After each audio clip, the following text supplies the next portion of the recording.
Olá, começa agora o programa Em Discussão e hoje falando sobre desenvolvimento infantil com a doutora Ana Escobar, que é pediatra. Doutora, seja muito bem-vinda aqui à Rede Alesp. Muito obrigada pela sua participação. Eu que agradeço, Caterine. Para mim é um prazer muito grande estar aqui. Para a gente também é uma honra recebê-la, doutora. Imagina. Doutora, desenvolvimento infantil. Eu acho que é um tema aí bastante complexo. Ainda Certo. gera algumas dúvidas, né, entre os Muitas. pais. É. Um assunto aí de interesse público e Não muito é? importante. Sim. Muito bom falar sobre esse assunto com a senhora. Eu quero começar com uma pergunta objetiva. Existe Sim. um período aí, doutora, um período de ouro, vamos dizer assim, que a criança está mais suscetível aos estímulos que vão contribuir para o desenvolvimento dela? Sim, existe sim, Caterine. E olha, sabe qual é esse período? É o período dos primeiros 2 anos de vida. Esse período dos primeiros 2 anos de vida é um período de ouro para o desenvolvimento infantil. Por quê? Porque os bebês, só para vocês terem uma ideia, eles nascem com todas as celulinhas do cérebro prontas, que são os neurônios. Só que esses neurônios, eles precisam se conectar, fazer o que a gente chama de sinapse. E aí, eles vão se conectando e fazendo uma rede, como se fossem uns fiozinhos de um computador, que quanto mais fiozinho você liga, mais potente aquele computador fica. Então, é uma estrutura que é feita para o resto da vida, nos primeiros 2 anos de vida. Então, para você ter uma ideia, cada conexão dessa se chama sinapse. Sabe quantas um bebê é capaz de fazer? 700 por segundo. Em 1 segundo, o bebê conecta 700 neuroninhos. Olha que coisa. Então, a gente acha que ele está quietinho lá, dando risada, olhando, ele está conectando o cérebro. Então, nesse período, a gente tem que estimular as crianças. E quando a gente estimula as crianças, sem estimular normal. Estimular as crianças, maior o número de conexões. Porque eu vou te contar um segredo. Sabe o que mais promove conexão no bebê? O vínculo afetivo, olha que legal, que ele tem com pai, mãe e cuidador. Então, é o olho no olho, o riso, o aconchego. Quer dizer, quando a mãe está amamentando ali Tá também, amamentando, aquele momento, exatamente. existe ali uma ligação que vai influenciar ali em termos Isso. biológicos também na vida daquela criança, Tudo. doutora. Então, esse é considerado o período de ouro para o desenvolvimento infantil. Depois a gente segue fazendo algumas sinapses até 5 anos, depois dá uma parada, retoma um pouco na adolescência, depois o que fez, o que não fez, não fará mais. Doutora, o que os pais, vamos dar umas dicas aí para quem nos escuta, para quem nos assiste, o que os pais Sim. podem fazer para estimular, então, todas essas conexões neurais isso aí na aí. vida dessa criança, para que ela consiga ter aí um desenvolvimento? Exatamente. Então, como eu falei, né, o vínculo afetivo é que estimula muito essas conexões. Então, o que os pais têm que fazer para as crianças? Olha que legal. É pegar, aconchegar o colo da mãe, o colo do pai também é super importante. Conversar com as crianças, eles estão ouvindo e eles vão relacionando. Por exemplo, quando a criança está mamando, ouve a voz da mãe, ouve a voz do pai, relaciona uma coisa gostosa que é mamar com a voz dos dois. Cantar, mais ainda, contar história. Por incrível que pareça, e tem estudo sobre isso, hoje é importante contar história para o bebê. Porque eles vão formatando aquelas palavras na cabeça. Então, o pato entrou no lago. Depois de um tempo, eles guardam isso. Aí fica mais fácil entender o pato, o lago, entendeu? Então, Quer dizer, contar às a vezes os pais acham história. que nada está acontecendo ali, que a criança às vezes não está entendendo, não está assimilando, mas algo está acontecendo ali na vida daquela criança. Muito está acontecendo, exatamente. Então, esse estímulo afetivo, né, é que é realmente super importante. É cuidar mesmo, né? Amamentar, por exemplo, como você falou. Mas os questão da pais, amamentação também, né, os doutora? papais podem fazer isso sempre, né? Basta pegar, conversar, mostrar coisas coloridas, né? E depois que as crianças, os bebês vão crescendo, aí o que é muito bom os pais fazerem é brincar um pouco com seus filhos, né? Tá? Então, um bebê de 9 meses que está engatinhando, os pais podem botar aquele monte de brinquedinho no chão, brincar um pouquinho, estimular, levar para o parque, para a criança sentir texturas diferentes. Olha que legal. Pegar na terra, sentir que terra é diferente de grama, que é diferente da água. Que é diferente da areia. Que é diferente da areia, exatamente. Então, tudo isso é muito importante para estimular o desenvolvimento infantil. Certo. Coisa simples, né? Coisa simples, Né? Mas que fazem toda a diferença, né, Não doutora? é? É isso. Doutora, sinais de que a criança não está se desenvolvendo bem. Quer Isso. dizer, tá com algum distúrbio, alguma coisa que requer aí uma questão médica mesmo. Isso. Quais são esses sinais? Quais são esses sintomas? Esses sintomas. Então, vamos lá. A gente tem um desenvolvimento que a gente chama motor. Como é que é isso? É assim, você vê o bebê é todo molinho, né? Então, olha só. O desenvolvimento vem de cima para baixo. 3 meses, os bebês têm que firmar a cabecinha, tá? Vai descendo. 4 meses começa a virar no berço. 7 meses senta sozinho. 9 meses engatinha, vai descendo. 1 ano anda, certo? Então, você vê que é de cima para baixo. Então, a gente tem esses marcos do desenvolvimento. Então, por exemplo, um bebê que não está sentando sozinho com os 9 meses, já acende uma luzinha vermelha. Um bebê que com uns 4 meses, 5 meses não firmou a cabecinha, acende uma luz vermelha. Entende? Então, a gente tem que ver, assim, primeiro, se a criança está cumprindo esses marcos do desenvolvimento. A criança começa, assim, a esboçar palavrinhas, né? Já bebê. E, assim, é uma sílaba por volta de 1 aninho, né? E algumas 2, 3 sílabas, entre 1 e 2 anos, já estão falando alguma coisa. Se a fala atrasa também, é outro sinal. Se a criança não tem um vínculo afetivo, não consegue fixar no olho, é outro sinal. Então, são vários sinais de alerta que, assim, os pais podem ver e falar, opa, alguma coisa aqui não está bem. Certo. E aí procurar o pediatra, né, doutora? Conversar com o pediatra. Doutora, um assunto que a gente tem falado bastante hoje em dia é a questão do autismo, né? Isso. Como que os pais, a partir de que idade a gente consegue ter realmente um diagnóstico de que a criança tem um autismo? Certo. E aí a gente fala de alguns graus de autismo também, se a doutora puder explicar um pouquinho pra gente. Tá. E quais sinais essa criança sinaliza que ela possivelmente possa ter esse autismo? Então, vamos lá. Então, o autismo hoje, né, faz parte desse, o que a gente chama uma sigla grande, que é TEA, que é o TEA, Transtorno do Espectro Autista. Então, como o nome diz, é um espectro que abrange várias situações. Portanto, tem uma modulação, como você falou. Casos leves, moderados e casos mais intensos também, né? Tá bom? Então, o autismo, ele pode sim se manifestar em crianças com menos de 1 ano de idade, tá? Que tem algumas características específicas. Por exemplo, uma delas é a criança não conseguir fixar o olho no olho. Então, é uma criança que tem, por exemplo, 6, 7, 8, 9 meses e ele não consegue estabelecer um contato olho no olho com os pais. O bebê pequenininho, o olho dele vai longe, a gente não consegue, mas depois que cresce, 6, 7, 8, 9 meses, a criança não estabelece esse contato ocular. É uma criança que tem, por exemplo, e junto com isso não estabelece contato ocular, a criança tem uma dificuldade muito grande de falar. É uma criança que tem dificuldade de se socializar com outras crianças. Então, a gente não tem que generalizar e falar, nossa, todo mundo é autista. Meu filho, ele está mais na dele, é autista. Não, não pode. Tem que ter muito cuidado com essas generalizações. Esse diagnóstico precoce aí. Exato, mas como hoje a gente tem muita informação, e aqui é uma das formas de poder transmitir tudo isso, por isso é importante, né? É importante os pais ficarem atentos para esses sinais assim mais característicos. Voltando um pouquinho um assunto, a doutora comentou em algum momento do nosso diálogo aqui a questão das brincadeiras, que é importante os pais brincarem com as crianças. Sim. Até recentemente eu apresentei um programa aqui na Rede Alesp, a gente falou só sobre brincadeira, não né? é? Da importância, como a criança também pode aprender de uma forma lúdica, ter conhecimentos aí através da brincadeira. É isso. Doutora, a questão que a gente fala hoje é muito de brincadeiras reais ou brincadeiras nas telas, né? Isso. A gente sabe que essa geração já nasce aí com a carinha no tablet, no celular. É isso. Como que a senhora vê isso? Até que ponto isso é favorável? Até que ponto os pais precisam de uma atenção especial nesse sentido? Excelente pergunta, Caterine, boa. Então, assim, olha, vamos pensar. A gente estava falando que essa época de ouro para o desenvolvimento infantil é até 2 anos de idade, né? Certo. Então, que nessa fase, todos esses neuroninhos estão se conectando, né? Quantas coisas, você pode imaginar, um bebê que nasceu até 2 anos, quantas coisas ele aprendeu? Ele aprendeu a sentar, engatinhar, andar, falar, aprendeu a saber quem é a mãe, quem é o pai, o que está quente, o que está frio. Aprendeu até, assim, sentimentos abstratos como tô triste, tô alegre, né? Medo. Olha que coisa incrível, né?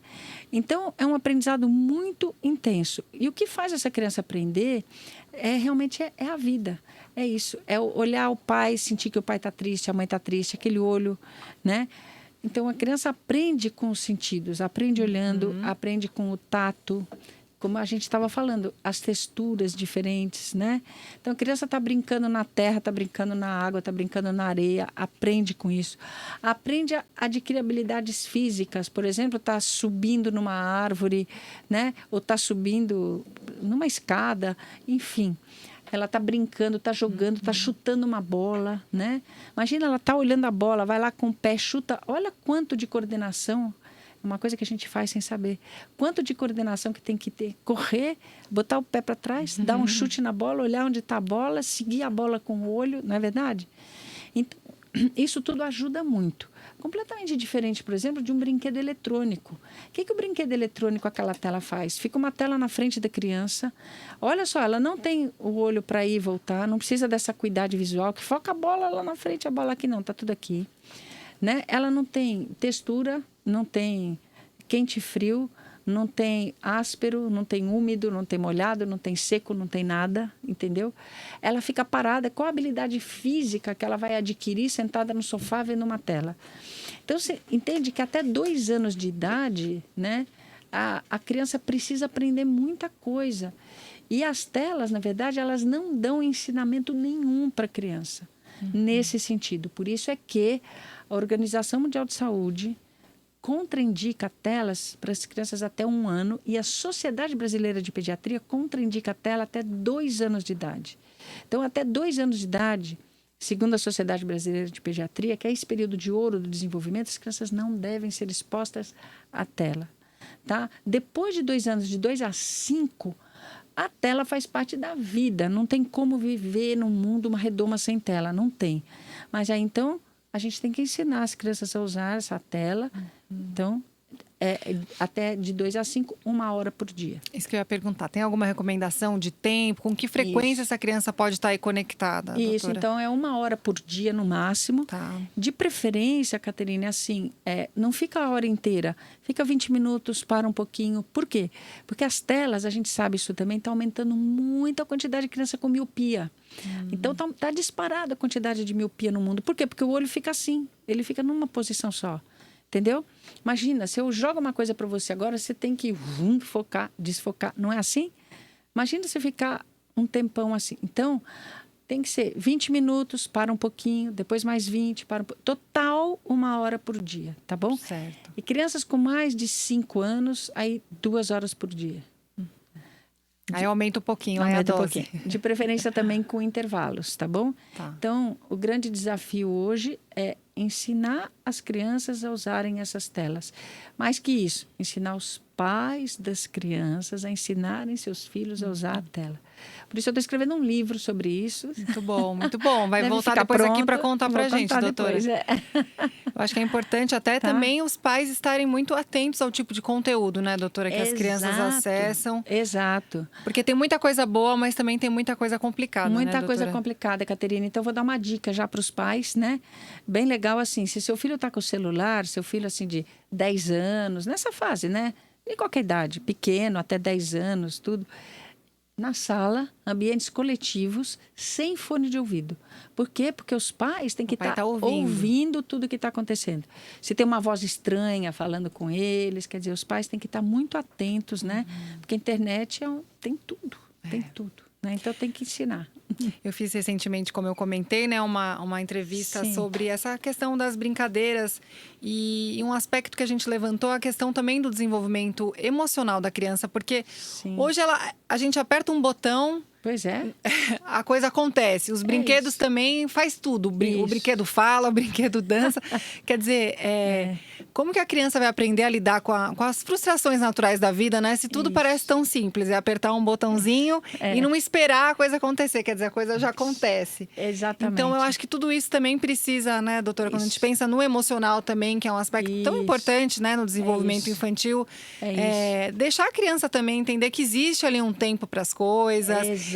E também proporcionar brincadeiras onde ela possa estimular o lado criativo. Quer dizer, se está tudo exato. pronto, que criatividade ela Não precisa tem, ter, não né, é? doutora? É a imaginação, sabe, Caterina? E se diz hoje que é importante a criança brincar. Brincar assim, pega, sei lá, um clips. É um foguetinho, ó. Vamos fazer um foguetinho que sobe. Exatamente. É aí estimular a imaginação. É isso que vai fazer o adulto, na verdade, ser diferente. Porque a vida vai impor sempre restrições. E o brincar na infância faz você ser criativo.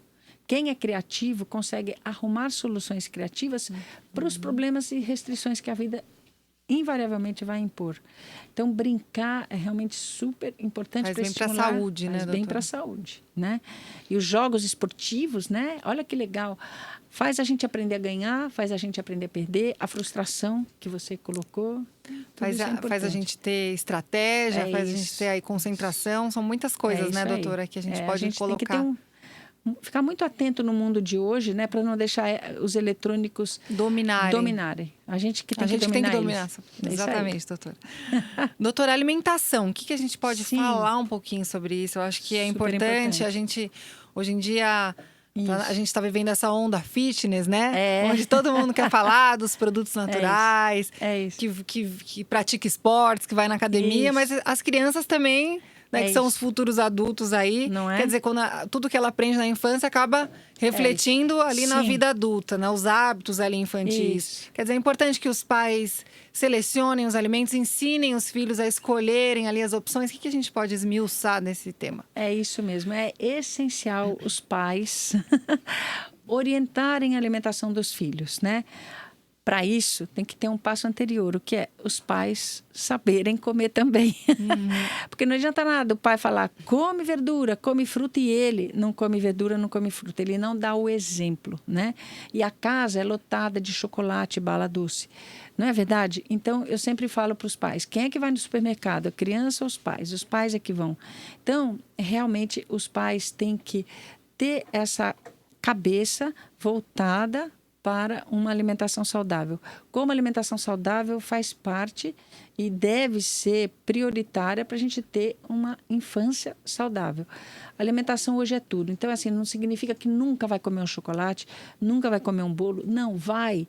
Mas, assim, eu sempre coloco, durante a semana tem que ter uma regra na família.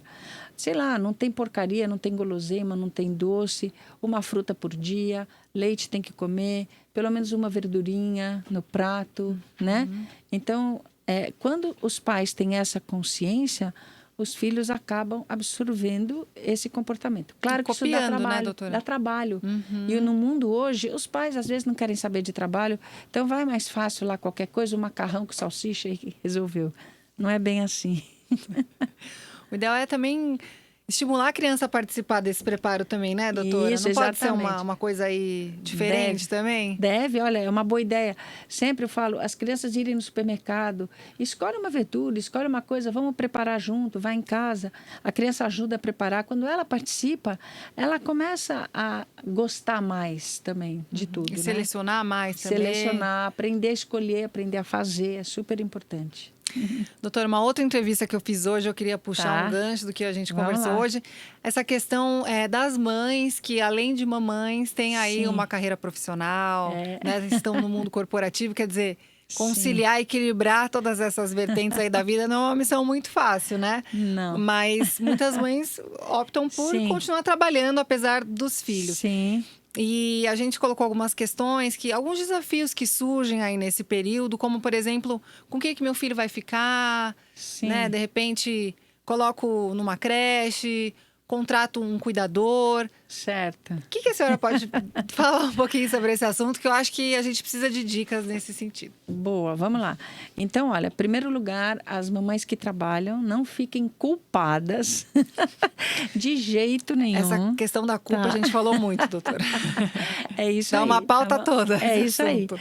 Eu sempre insisto em dizer que, assim, o que é importante é a qualidade da relação que a gente tem com as crianças e não a quantidade de tempo que você despende com seu filho. Porque, às vezes, tem mãe que fica um tempão, o dia inteiro com as crianças e não aguenta mais, e está mal-humorada, e está infeliz, não está realizada profissionalmente, portanto, enfim, tudo pode acontecer. Então, a gente tem que ter ciência assim, olha, a mãe que está na vida profissional e ela sabe que ela tem que estar na vida profissional, esquece a culpa. Tem que trabalhar, ponto. E dá, sim, para conciliar o trabalho, né, com o ser mãe. Tá certo? Então, o que ela tem que despender? Ela tem que saber que ela vai trabalhar, mas que ela tem um período do fim de semana, do começo do dia, do fim do dia, cada um se acha na sua agenda, na sua rotina, para também despender um momento com os filhos. Certo. E eu falo sempre uma coisa importante. Olha, o momento do jantar, por exemplo, é sagrado. É todo mundo jantar junto, sem celular, sem eletrônico, sem televisão, sem nada. Que é a hora que a família se encontra, que a família vai... Enfim, os pais vão saber como é que está a escola dos filhos, contem um pouco do trabalho também para os filhos, para todo mundo participar junto. Então, a hora do jantar é sagrada, por exemplo. Fim de semana também, almoço, jantar. Então... Tendo isso, a gente tem qualidade de relacionamento. Isso realmente é muito bom.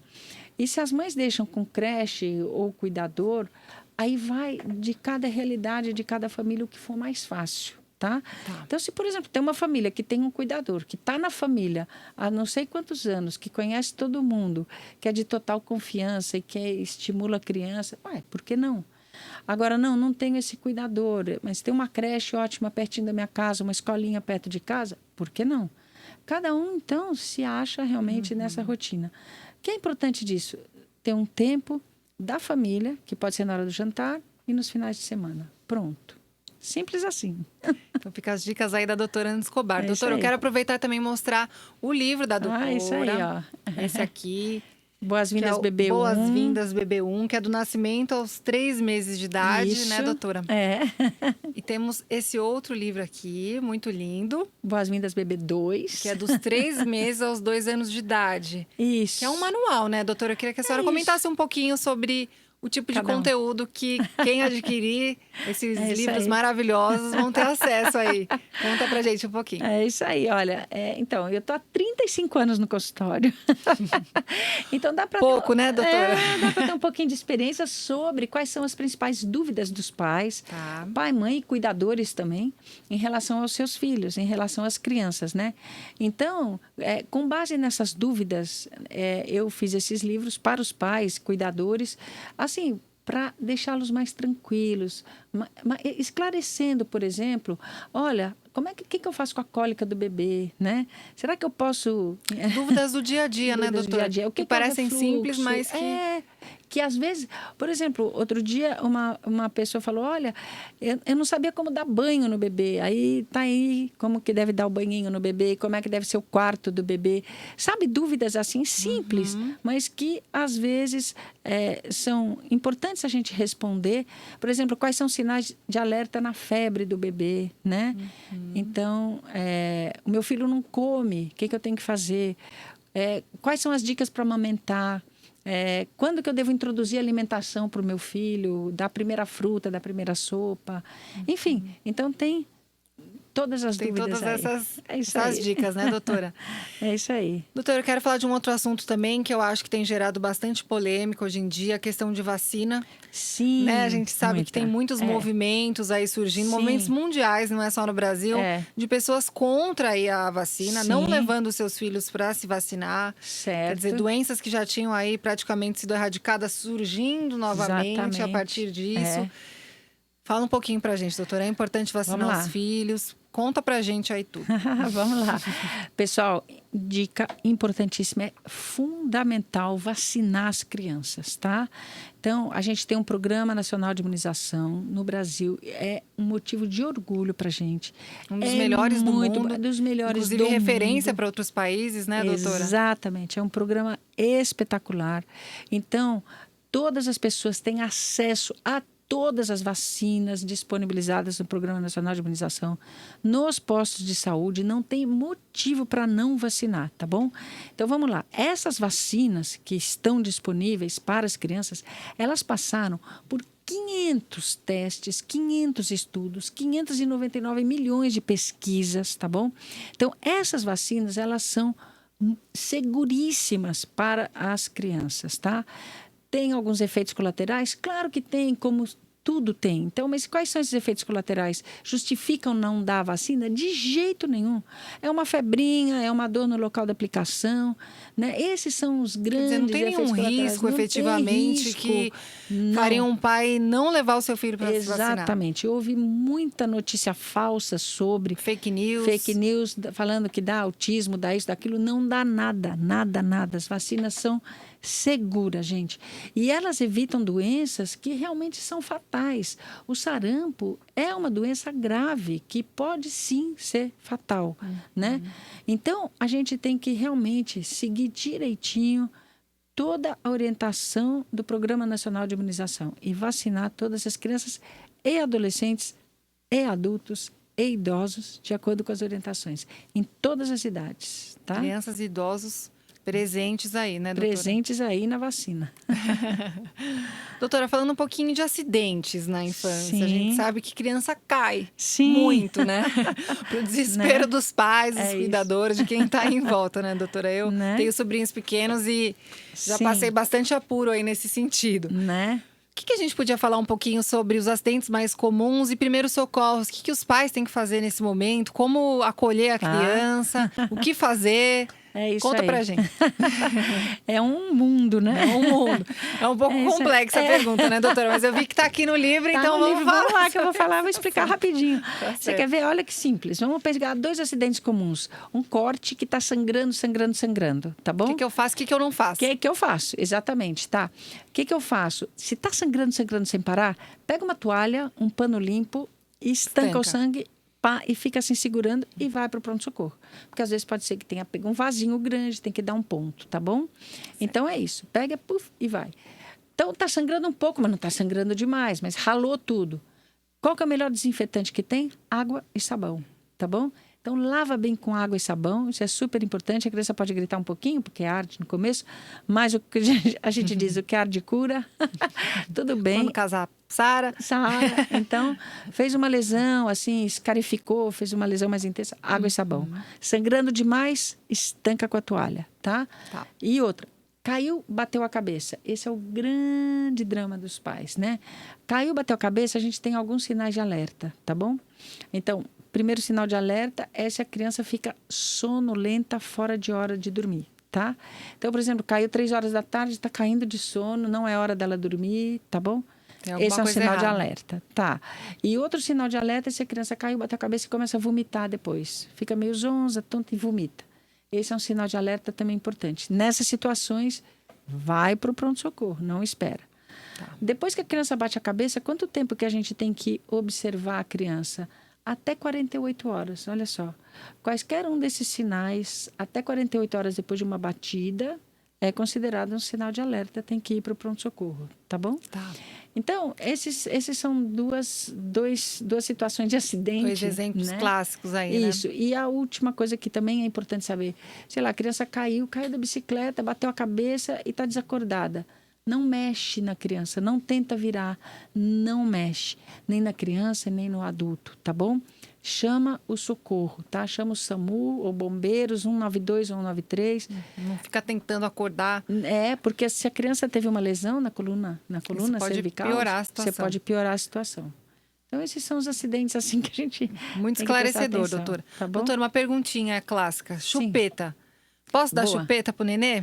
A chupeta Nenê tá chorando. O que eu faço? Então, a chupeta vai do céu ao inferno na pediatria, né? Tem gente que fala muito mal, tem gente que fala que... Isso, né? Mas hoje em dia a gente tem chupetas ortodônticas, tá bom? Que não atrapalham tanto. É mesmo, doutora. É, a chupeta... Isso é novidade pra mim, não tenho filho, né? Então, Não é? fico um pouco longe desse universo. Mas como que é essa chupeta aí? É uma chupeta, é fácil, tá escrito até ortodôntica, ela se adapta melhor à boca, para não deixar o dente para frente, para trás. Então, é uma chupeta bem mais indicada. E a chupeta, de fato, os bebês sugam, então ela dá uma acalmadinha nos bebês, tá?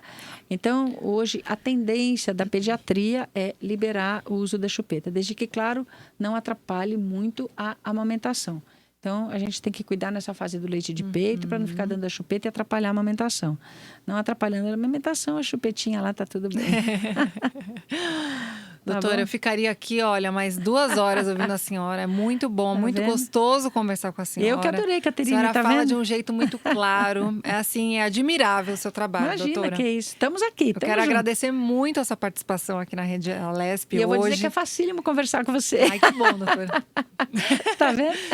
Doutora, eu vou te aguardar aqui para Se Deus quando a quiser. senhora publicar aí o próximo livro. Isso, Seu Filho é a Tecnologia. Por favor, eu quero que a senhora volte aqui. Eu quero agradecer Tá bom. muito e eu Muito quero obrigada. agradecer também a audiência do nosso público e dizer que você que está nos assistindo, nos ouvindo, você pode rever este e outros conteúdos no nosso canal no YouTube. É só digitar Rede Alesp. Muito obrigada aí pela sua audiência e até o nosso próximo encontro. Eu que Tchau, agradeço, tchau. gente. Beijo. Obrigada.